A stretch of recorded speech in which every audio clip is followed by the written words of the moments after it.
Welcome to today's conversation, and today we're going to talk about healing yourself.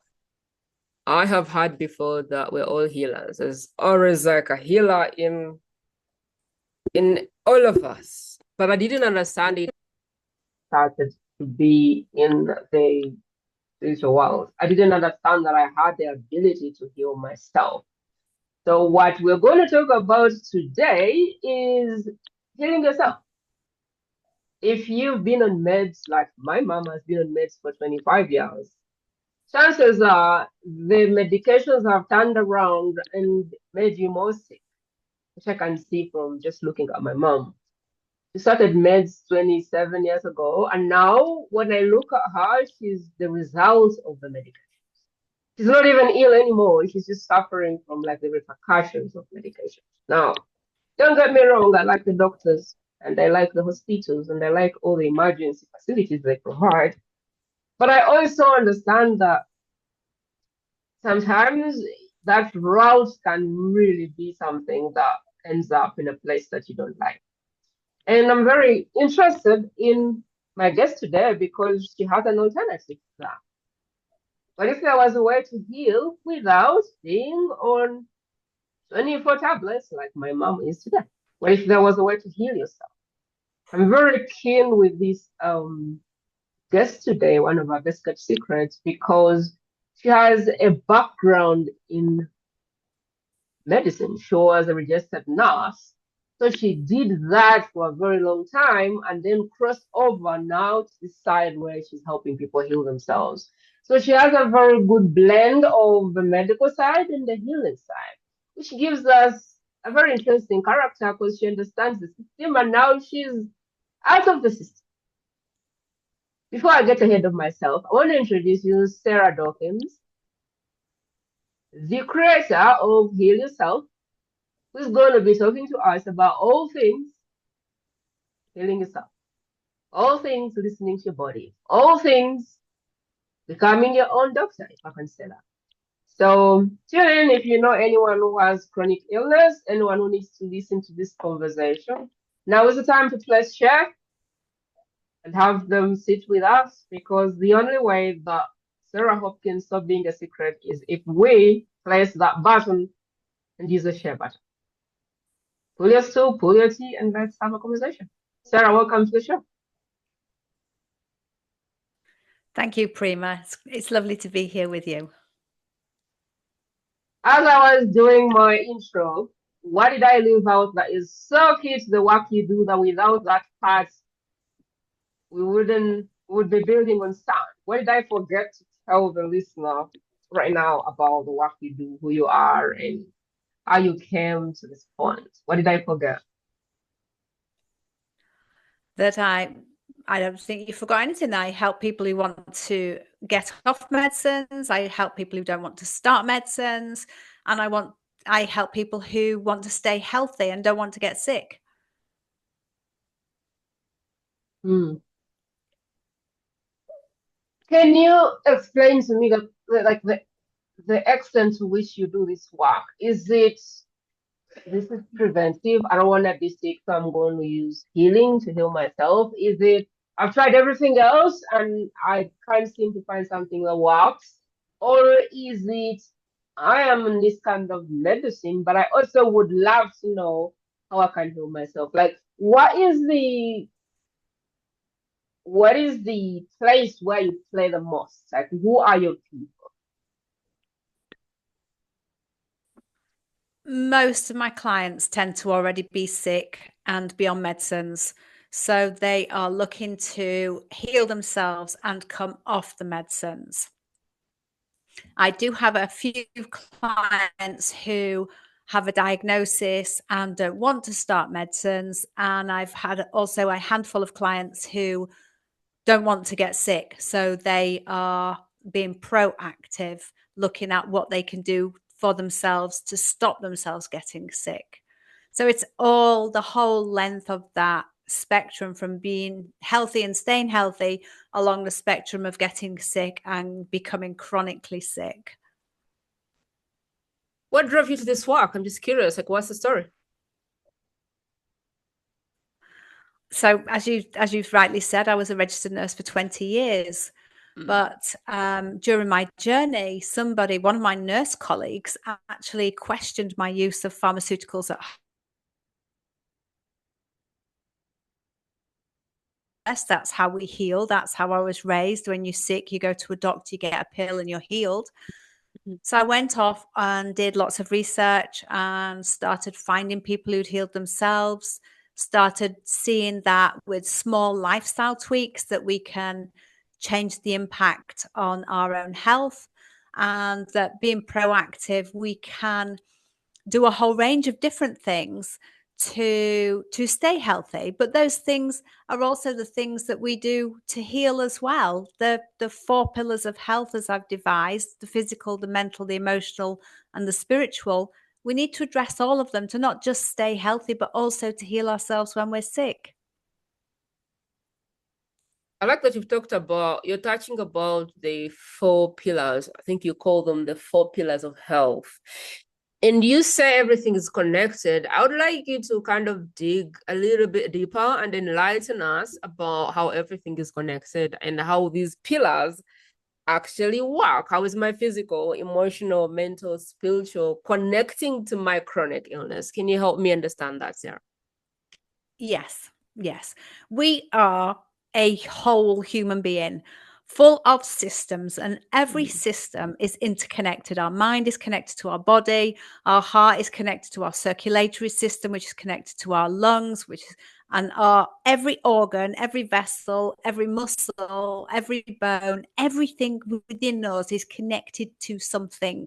There's nothing that functions in isolation. When we have a problem in one area, it affects different areas of our health. So in modern medicine, for whatever reason, the doctors have separated all that out. So now we have a heart specialist, a lung specialist, a skin specialist, a circulation specialist, a nerve specialist. But nobody's looking at the impact of their own specialism on the whole of the rest of our body and how it all impacts and integrates together. So we need to look at health as holistic, which is bringing together all of our systems, our muscles, our tissues, all of our cells, literally bringing it together and treating us as a whole, not saying, here's a heart, how do I heal the heart? What does that heart impact and what impacts that heart? So we have to look at health and healing as holistic. And that's how I devised the pillars of healing, because most of us tend to look in the physical. And if I'm honest, that's where I started because of my background. So I looked at, how can I nourish myself? How can I get a bit more exercise, hydrate more and sleep more? And that's where I started because that's what I knew. As I did more and more research, I realized that we can absolutely improve ourselves by dealing with those physical parts of us. But then we need to also deal with the mental parts of us. And I realized this when I spiraled down into depression with suicidal thoughts. I realized I needed to take care of my mind. And that looks like simple things like practicing gratitude, meditation, mindfulness, being in this moment now rather than our mind going back to the past or forward to the future. We need to calm down our mind with those techniques. But also we need to stimulate our mind. So learning a new craft, doing a jigsaw or a crossword, or even learning a new language, those stimulate our minds in good ways. And then during the meditation, I realized there was a spiritual part of it, which basically means coming back to that voice inside of us. It's not about religion, but it can be for people who are religious. But for people who aren't, it's about that voice inside of us, whatever name you give to it. Some people call it inner wisdom, higher self, the universe, the spirit, the angels. Other people call it God. The name matters not, but what we need to do is reconnect back with that inner voice. And it wasn't until I did my coaching training, I realized the final piece of the jigsaw was the emotional part of it. And that is the biggest part of our health. And that really is to do with our past. We have to be able to acknowledge, accept, come to terms with to be able to forgive and let go of whatever's happened in our past. It's not about forgive and forget, but as we forgive, the memories fade. It's about our community. Are we amongst people who support us, who like us for who we are, and being authentically us? So, and that is another journey as well, part of the emotional aspect. Who are we authentically? Because most of us wear this mask, if you like, to become somebody that we think other people want us to be, to please other people. So if we can forgive our past and find out who we are authentically and join communities, build communities, whether it's physical, locally, or whether it's online, but with like-minded people that boost us up, that energize us, rather than being with people who drain us. So once I realized all those 4 pieces of the jigsaw, I devised the 4 pillars of health, and which is also used for healing. And if we address all of those, we can absolutely heal ourselves without medicines. That's interesting. So explain to me what causes illness. Like, why do people get sick? When you explain the physical, it's like I see myself with a disease. And then I'm like, okay, I need to go to the hospital.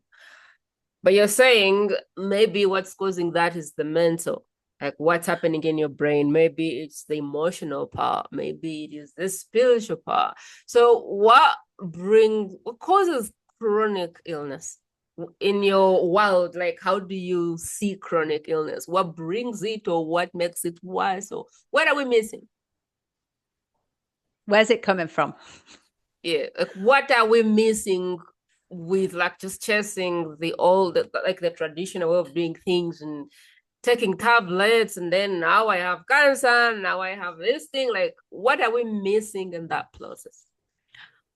The biggest part of that is people's beliefs. So my own beliefs was I need a doctor and a medicine to heal. That was how I was raised. I went into medicine because I wanted to help people to heal. And that was my belief around healing, that we need these. When I started doing my research and started seeing physical results, I healed psoriasis, acid reflux, and eczema all in about a month by tweaking my diet and increasing my exercise and de-stressing. So I started to see physical, tangible results in my own body from what I was doing, what I was changing. So do I still believe we need medicines? Yes, in accidents and emergencies. Do I believe if I break out in psoriasis again, I need a medicine or a steroid cream? No, absolutely not. I've healed it without. Do I believe my body heals itself? Yes, I do. And previous to doing all this research and being challenged, I didn't. I believed I needed the doctors and medicines. But if we take it down to a simple form and say, if we get a cut, a graze, or a bruise, do we start thinking, I need to go to a doctor? I don't know how to heal this. I need a pill, a medicine, a cream. No. We know that our body will heal those. So if our body heals those, why can it not heal the bigger things like multiple sclerosis, like autoimmune, like chronic pain? It absolutely can. We just need to support it so that it can be more effective in its healing. So the first and foremost thing that we are missing is, what does that person believe? Because if they believe they need a doctor and a pill, and that is their core belief, then they're never going to heal without that. But if they can unpick that like I did and find research and people healing themselves, they can start to believe it. If they speak to people and know of people who've healed themselves, they can start to see it. It starts to become real. But for the most of us, and myself included, till I was 41, my belief was set in stone in my mind that I need a doctor and a pill to heal, until I was challenged. And the thing about our beliefs is they tend to run us. They run our lives from our subconscious 95% of the time. So if we don't know what our beliefs are, we're just running our life on autopilot, not understanding the behaviors that we have, the actions that we take, the thoughts that we have, because they're subconscious. So when we're challenged and our challenges make us look at what am I feeling? What's the belief behind that feeling? Where has that belief come from? Is it mine? How did I get that belief? We can start unpicking that belief to find out, does it work for me now? Is that really what I believe? Or have I borrowed that from my caregivers, my parents when I was young, and just never, ever challenged it or even made it conscious, because our beliefs tend to hide in our subconscious mind. That's really good. So I have eczema. Explain to me in your philosophy what I could do to heal myself. Sorry, just say that again. You froze. I have eczema as a person, and I believe I can heal myself, but I don't know how to heal eczema. So in your world of how things work, help me understand what I could be doing differently with my eczema right now that I'm not. I can see mom has like 24 tablets a day. So I can work out that if she took less medicine, she'll be stronger and more awake and all of the things. So I can see that if she was to do some emotional stuff and some, like if she was to do all the things that you listed here, we would have her healthy and off most of the mess. But I'm looking at myself now and I'm like, okay, I have eczema. Okay. What am I missing that I have not yet healed it? Doesn't make sense. Like, if I have a simple situation like eczema, how in your world would I think about it to help myself heal?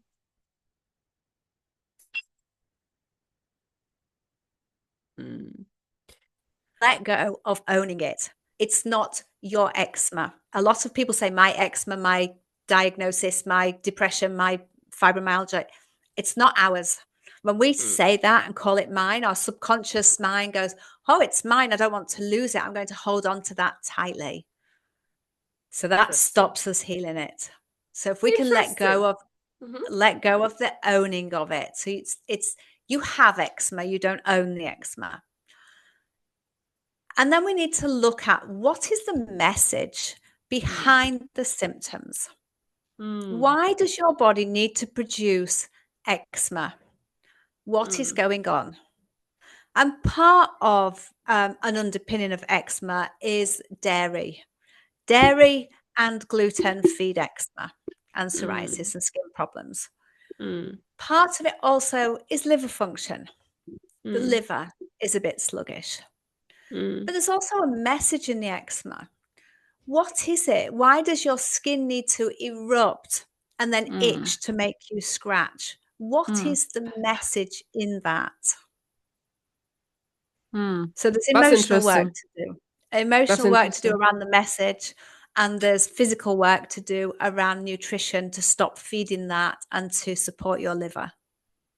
I don't know that it's anything to do with what I eat, because my body can't stand dairy and all of the things that you said, I can't stand them. So I wouldn't take them even if I wanted to, because my body just can't stand them. But it's interesting when you say, why does your body need, because it's just on the face as well. Like, why does your body feel the desire to peel off or to do what it's doing? Which brings me to the messages, because you said every symptom that you have about anything, it's the body speaking, but most people never listen to the body. Can you take us there and give us a picture of what that looks like? Because most people, when they have a headache, they take headaches. When they have a cough, they take a syrup. When they have another thing, they go to the hospital. But you're saying the body is speaking, you need to listen. Can you educate us more about that? Yeah. Every symptom is a manifestation of a thought or a belief in our subconscious mind. So we have to dig into that to understand what our body is trying to tell us through the symptom. So the headache could be in the physical plane. It could be dehydration. So when we drink more, the headache subsides. It could also be in the physical plane with maybe lack of sleep or frustration or overwhelm or burnout. All of those in the physical plane will feed a headache. It could also be in the emotional realm, as in, I need you to stop and rest So I'm going to throw this pain out in your head, which will make you definitely slow down in the hope that you might stop. But as you've said, it's so easy in Western medicine to think, well, I'll just take a pill and carry on. So we stop listening to our body. And when that happens, our body will find a different way to express that symptom. And each expression gets larger and larger. So it might be a headache, it might be an upset stomach, then it might be chronic pain, then it might be fibromyalgia or ME or autoimmune or thyroid problems. So as we don't listen to our body, the symptoms become more and more magnified. It's like the body gets louder and louder and louder. So Yeah. if I were at a point where I have chronic illness after chronic illness, like my mom, she's been on meds for 27 years. And right now, I really believe that what she's struggling with is less of anything but the medicines over time. What are like the steps? Like, how could I begin to think differently if I've been on meds for my entire lifetime? And I'm like, if there's a chance to heal, I think I need to pay attention to this because I have tried maybe many things and I don't see the kind of lasting results that I want. So what would you say is like step 1 to step 2 to like what should I start doing, stop doing to see a change maybe this week? First of all, access your beliefs. What do you believe? Do you believe you can heal? Do you believe your body is punishing you for something? Because that a lot of people that believe that. Do you believe your body is broken? Do you believe you're special and that everything you've tried hasn't worked because you're special? Because at the end of the day, we're all special. And our beliefs impact whether we can or whether we can't heal. So there's a subconscious belief underneath that. And accessing our beliefs isn't always easy. We can when we're triggered for sure, but we have to really sit down and think about what do we believe and why do we believe it and where does that belief come from. So if we can get past all of that and think, I want to heal, I believe I can heal, I'm as special as anybody and everybody else because we're all special, but access the wisdom in the symptoms. What are my symptoms telling me? What is my body trying to say? And some people can sit down and just be quiet and ask that inner voice, what is it that you need? How can I support you? Other people know, and it can be things like, I need to move house. I need to leave my job. I need to separate from my partner. I need children. I want children. I want some time to myself. It can be a whole range of different things. And deep down, a lot of people already know that.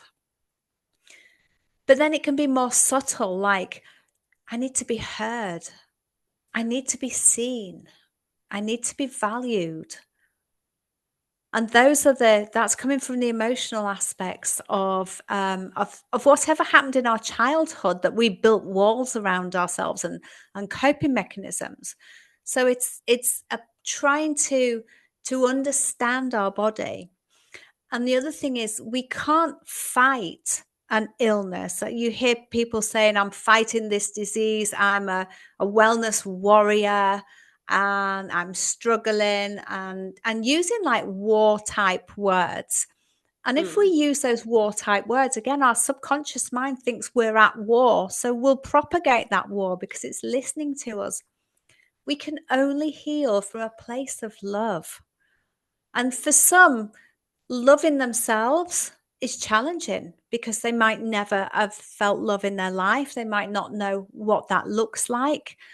And for others, loving a part of them, maybe an amputation or a diseased limb or a disfigurement or a scar. It's about loving the parts of us that we've struggled to love. When we can come back in and start loving ourselves for who we are, because who we are is a product of everything that we've been through, as well as our belief system. So if we can challenge that and come back in and learn to love ourselves for who we are, that's a huge step forwards in our own healing. So access the beliefs that you have, listen to your body, and try to see what the message is. Yeah. Ruthlessly try and love yourself for all the parts, the good and the bad and the ugly. I'm just wondering on point number one, like, what if the beliefs are not even in my awareness? What if they're in the like in the sub? What if I am on auto? Like, is that like get help?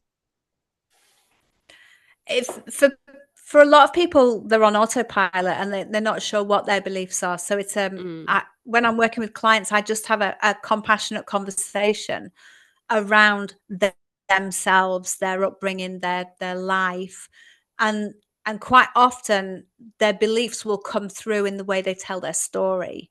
So it's about helping them to see, to recognize what their beliefs are, but also asking quite direct questions to find out what challenges them, what makes them feel uncomfortable, and then they can dig into that. Why do they feel uncomfortable?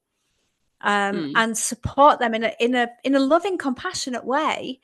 But it's self-evaluation, it's self-assessment for the clients so that they can understand themselves more and become more self-aware. The more self-aware we are, the better we're able to heal because we understand ourselves. So number one is access your beliefs or get interested in who you are, like, get self-aware, get interested in yourself. Yeah. Yes. And then number two is listen a little bit, like, get more interested in your body. What is your body saying? Yes. And then there was one where you said there is a knowing that you have, and maybe you're ignoring that. So a way to tune into the knowing that you have, that inner guru in you that just knows, like that instinct that says, Yes. I know. You may not take me seriously now, but I know, like, I just know that this thing is going down that way. And then unconditional love for yourself. Absolutely. What did I miss there? No, you didn't miss anything. Unconditional love and not being at war with yourself, and don't own that disease. Love yourself for who you are, and you might have a symptom. And another part of that diagnosis, actually, I don't work with people with diagnoses per se, because when we take on board a diagnosis, it's like installing a computer program. Here's a diagnosis. Thank you. I'll install that. With that diagnosis, here's all the beliefs I have around that diagnosis. I'll install that. So we tend to install all this information into our brain, and we don't tend to challenge it because it's come from a doctor.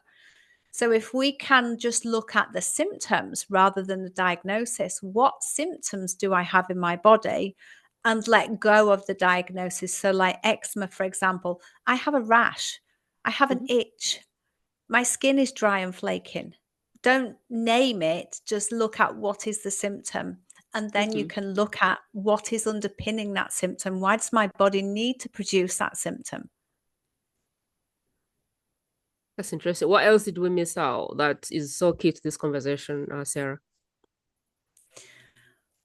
How is my past showing up in my present?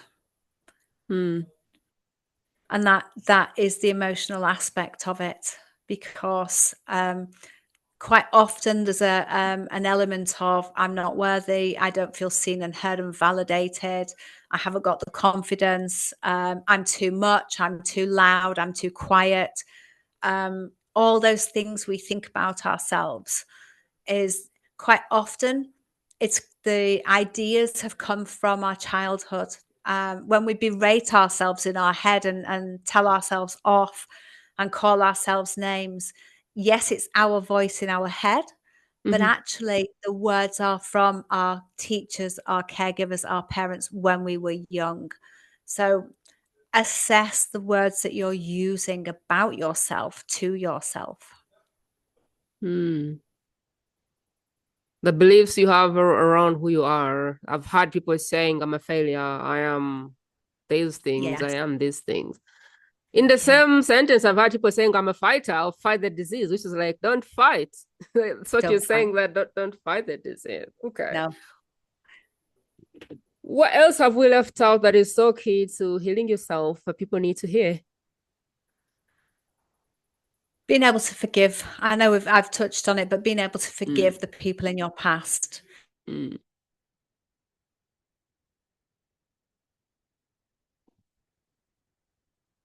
But conversely, heal people.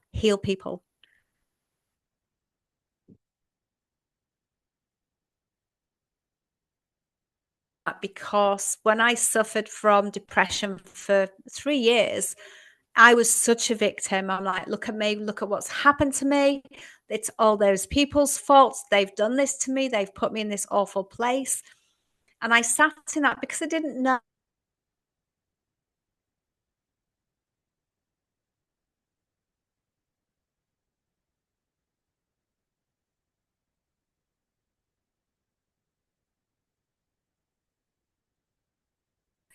But don't live there like I did for so long. Look at it. Take your, so you've looking at a victim, you've got a narrow lens. If you can then start broadening that lens and saying, what is the lesson or the blessing that's coming from this? And for me, that going through those 3 years actually changed my life trajectory. And I feel a lot more aligned now doing the work I'm doing than the work I did as a nurse. And yet all my life, I only ever wanted to be a nurse.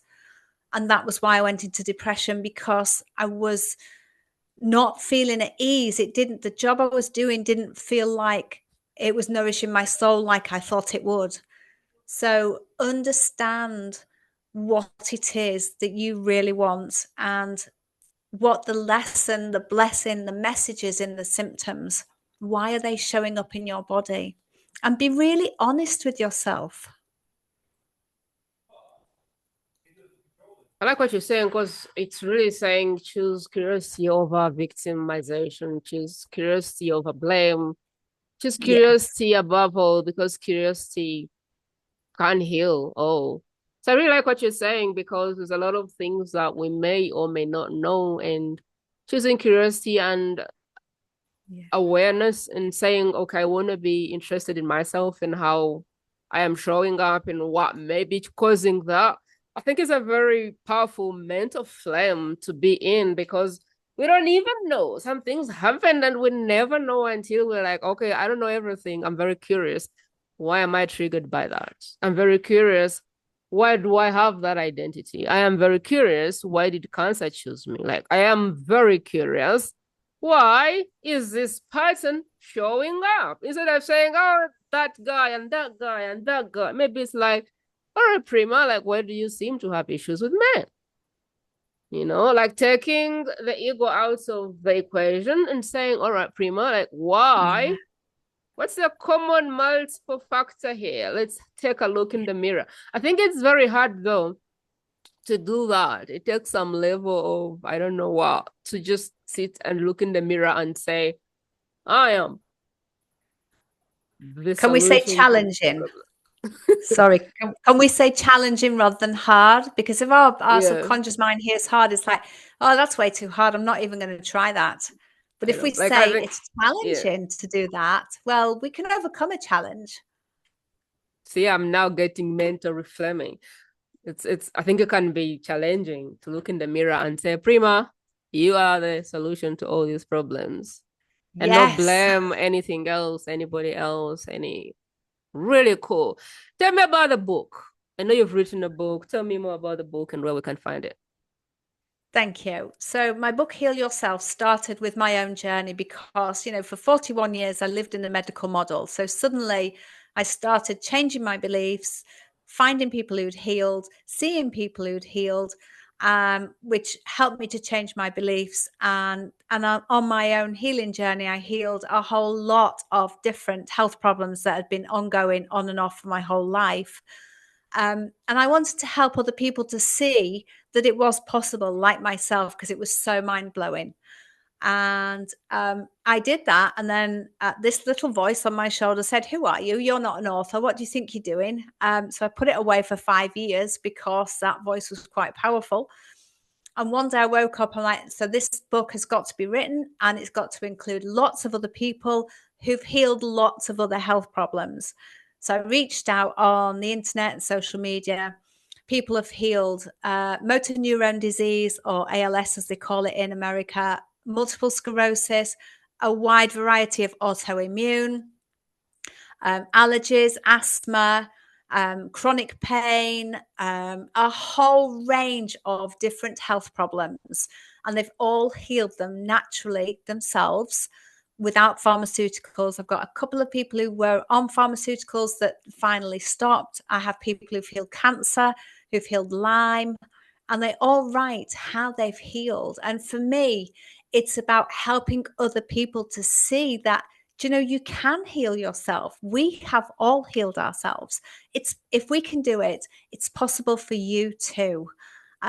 So my book was born of my own suffering and other people's, and I published it on Amazon, and it's also available in America in Barnes and Noble in the English version. It looks like an interesting book. I'm looking at the book. I know you have a podcast called Heal Yourself, but Yes. what is the best place that the person who wants to learn more about the ability to heal themselves can go? Like, what's your best place where people can start? Where should I start if I'm like, I want to know all about it, Sarah? Tell me more, all about it. Like, where should I go? Read my book, join my podcast, listen to my podcast. So you can read and hear people and see people who've healed themselves. So you can see tangible results and hear what they did. Ask people, your friends, your family, if they've healed something and how they've healed. Believe in your own ability to heal. And then on your journey to your own healing, pick one small thing, whether it's out of the physical, the mental, the emotional, or the spiritual pillar that I've devised. It doesn't matter. Just pick one small thing and do that. Do 30 days of changing that one small thing in your life. Because if you look at it as big picture, it can be quite overwhelming. But if you just pick one small thing, something that you know that you can do, and do that, and in doing that, when we affect our physical, we affect our mental. And when we affect our mental, we affect our physical, because it's intertwined. So whether you're doing mental health work to affect your physical body or physical work to affect your mental health body and your emotional body, it doesn't matter. Find one thing that you can do and do more of it. I really love the way that you look at the world. Like, I think all these things begin with the decision to get yourself another pair of lenses. Otherwise, we were brought up, conditioned, taught things, and now we can decide to take that with us to the end, or we can decide to unlearn and learn what we want. What I find with the world of self-healing is that it's a decision to unlearn and start all over again. And like, what have I learned? What do I believe? What do I want to be? Like, what is it that I want to actually have? Like, I always look at it like an operating system.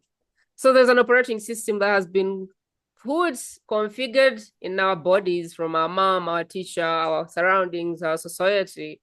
All the things that happened have made us who we are. But we have a choice. This is an invitation to say, is that programming helping you, or do you want to cut out and see how you can have a new operating system for yourself?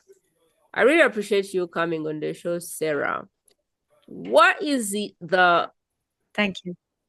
What is it we have missed out? This one thing like this that might be so key to somebody in our conversation. Is there anything that you want to bring up at this moment which you feel like, oh, I wish we touched that thing? Anything at all? The only thing I would say, Prima, is that, as you've rightly said, we've got choices in life. So if we make choices now to live our lives in a healthy way, to look after our mind, body, and soul, that in itself will help us to not become as sick as we might have been if we don't look after ourselves. But it can also stop us from becoming sick. It's about understanding that every thought, every action, every behavior that we have is either feeding a disease or preventing a disease. And we have that choice. So it's easier to be proactive to prevent the disease starting than it is to be reactive. But that's not to say we can't be reactive, obviously, because that's where most of my clients lay. But a small ounce of prevention is worth a pound of cure, as they say. So do whatever we can. Think of it as not a short-term diet or a quick fix, because that's what Western medicine is. It's a pill, a quick fix, and you don't have to change anything. We have to take responsibility, and we have to start making those small changes to look after ourselves, and think of it as a choice. It's a health choice. You know, we can always make more money, but we can't always get more health, more time. And our health is really where it's at. It's not about the money. Our health is worth more than all the money in the world. In concluding this conversation, I want to invite you to take a pause and think about the one person that could use this message. Who is the one person that if they landed on this message, their life would never be the same? This podcast is about that. Who can you think about that if they learn to heal themselves, their life would never be the same? Who do you know that needs this message? Who do you know that is struggling with chronic illnesses? Who do you know that just has health troubles and could use some relief? I know my mom, and everything I've learned, I'm going to have to think, how does it apply to her? Who do you know that has the ability to sit on this conversation and change their life? Now is the time to press share and drop it in their messages wherever you talk to them. And you just have to say, I watched this conversation and I thought about you. Hope it helps. That's all you have to do. And before you know it, you will have helped one life change. 2, if the person who you sent this message to does something that is something that can multiply, that we can never stop, that's like a ripple effect. And that ripple effect is going to take Sarah and move her from being a best kept secret to being in the hands of those people that her message exists to serve, the lives that she exists to change. So if you're in this podcast, it's because you're the vessel for the message. So my humble request for you, in helping the calling on my heart and the calling on Sarah's heart, is that you join us and help us move this message to just one person whose life can be transformed by it. That's my humble request on every podcast I do, and that is my humble request for Sarah's interview today. Sarah, what are your final remarks? Would you like to leave us with some words of wisdom? Yes, the biggest thing that we can do is look at what stresses us, because what stresses us, the stress that we feel, is because we want to either become responsible for it or try and control it in some way. And we can't. We can only control ourselves. We have no control or responsibility for anything or anyone outside ourselves. So the next time you're feeling stressed, stop and ask yourself, why am I feeling so stressed? What is it about this situation, this person, this event that's causing me the stress? What are my thoughts around that? Because it's our thoughts that around that situation that causes the stress. And then understand that if we can't control anything, come back into ourselves and understand that we're not responsible for it. We can't control it, and find a way to be able to let that go, because stress is a killer and it causes inflammation and it can cause a whole host of different diseases and diagnoses. So if we can understand what causes us our stress, coming from our thoughts, change the way we frame it, and come back into ourselves to be able to let go, we will make our whole lives a lot happier and healthier. That was it from Sarah Dawkins.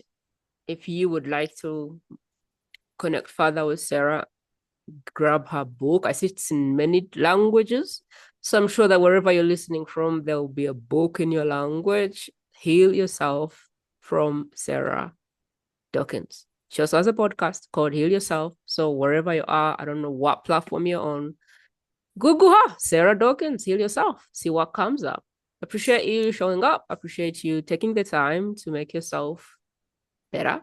to learn, to improve, to heal, and all of the things. Because this podcast really presents the education that I believe that the school system did not give us. All the things that we do on this podcast is the things that go beyond the systems and the math and the science and the degrees and all of the things, like what the school system, in my opinion, should have, but didn't teach us. This is a school for you. If you want to learn the workings of the mind, the workings beyond the obvious.